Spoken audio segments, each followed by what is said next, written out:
comics. Oh, almost as much as I love movies. That is pretty awesome and badass. I do have to say that myself. Oh! Hello there.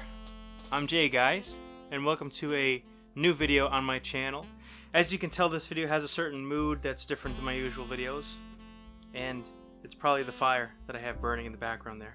But anyway, guys, today's video is actually about one of those classic films that you always hear about but you may not have seen yet, and actually one that I didn't see until recently, and that is It's a Wonderful Life, starring Jimmy Stuart and Donna Reed.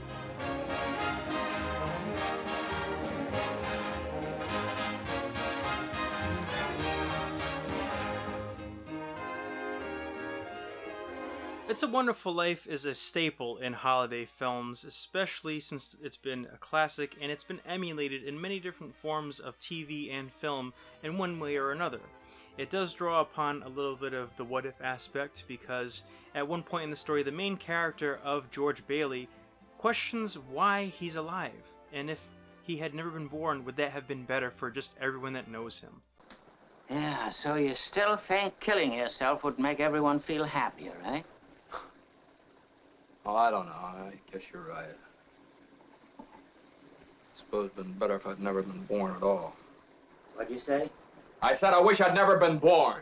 So the story follows George from when he was a young boy and skips ahead in different times, in which we see him as a young man, a teenager, newlywed, and then, of course, in his recent age as a middle-aged man. And the thing is that the whole film is about the hardships that George has gone through. And no matter what happened, despite his goals, his aspirations, his dreams, as it were, he always put other people before himself. What this movie really boils down to is the worth of one person and how important one person can be and how much of a difference just one person can make, even in some of the smallest to the biggest acts.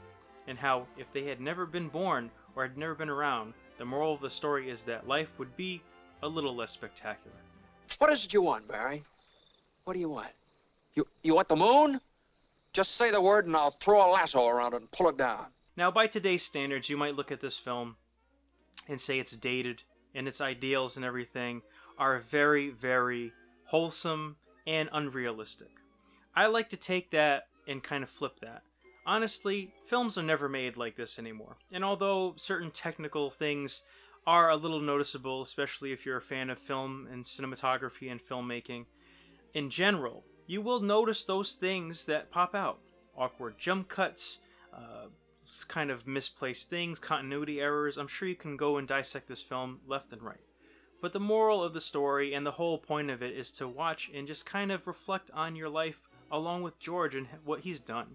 Do you know how long it takes a working man to save $5,000? Just remember this, Mr. Potter, that this rabble you're talking about, they do most of the working and paying and living and dying in this community. Well, is it too much to have them work and pay and live and die in a couple of decent rooms and a bath? Anyway, my father didn't think so. People were human beings to him, but to you, a warped, frustrated old man, they're cattle.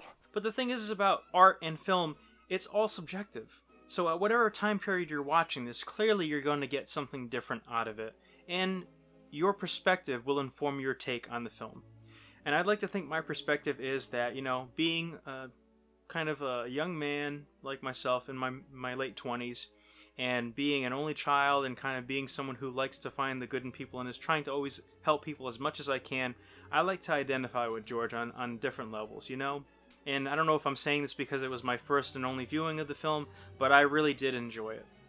Now, as far as which version of the film I watched the colorized version, so that one did end up looking a little off to me because I do enjoy black and white films, and I do feel like if they've been filmed in black and white, especially with the hard lighting and everything, it is a little tricky to really make the color look very good. But all in all, I think they did a fantastic job on this, and it looks fantastic on Blu-ray.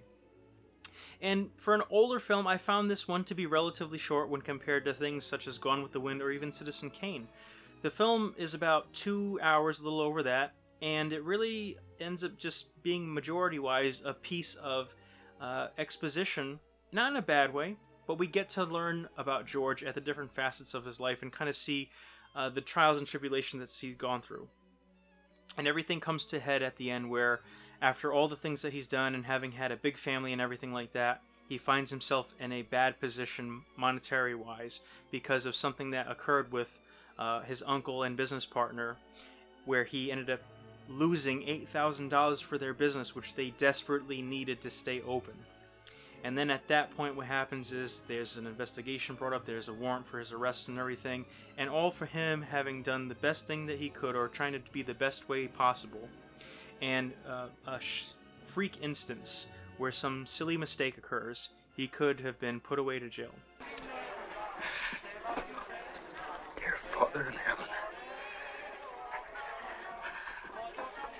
I'm not a praying man, but if you're up there and you can hear me, show me the way. I'm at the end of my rope, right? Show me the way, oh God. But in the end, all the people that he helped came through and saved the day. Everyone that he assisted had helped, he got money from, and he didn't ask. They had given it to him because of the kindness of their hearts, and they knew that he was in trouble. And all the nice things that he did for all the people in his town for over the years, that was never forgotten, and they always remembered that. So again, it focuses on the positivity of even the smallest thing, even the smallest little action where you put yourself in somebody else's shoes or be a little bit selfless can go a very, very long way.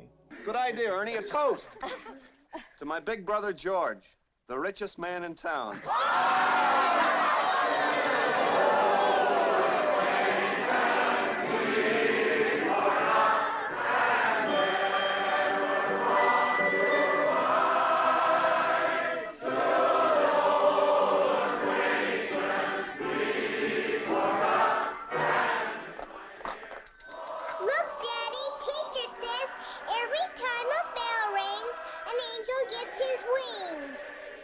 That's right. That's right. Attaboy, Clarence. And of course, they had this little interplay where there's this angel that tries to save him from basically committing suicide, because he finds that that's the only way to really solve his problem, because of his life insurance policy and everything would be enough to cover the money that is desperately needed to make sure that he and his family are well taken care of, and the business doesn't go under, essentially. Now, it is, no matter what you do, a grim thing and a grim subject to be talking about depression and kind of your state of mental health, especially today with all the things that are going on. So I think that it was very nice and refreshing to again see a film that was made at such an old time, and yet it was still just as dark and as emotional, as it were. Clarence! Clarence! Help me, Clarence! Get me back! Get me back! I don't care what happens to me! Get me back to my wife and kids! Help me, Clarence, please! Please! And all I can say as a first-time viewer is, if you haven't seen it, please go and do see it. It is a fantastic film. It has aged very well, in my opinion, and there's still something to get out of it even today. And it's one of those films that I don't think is going to be going anywhere anytime soon as far as being a classic or a holiday film for all generations. And I give it a 4.5 out of 5 stars and highly recommend you watching the film. But all in all, guys, that's been my video. That's all the time that I have for today. And if you'll excuse me, I'm going to get back to my fire and enjoying some of my light reading. Thank you again. Happy holidays, and until next time, guys, I'm Jay.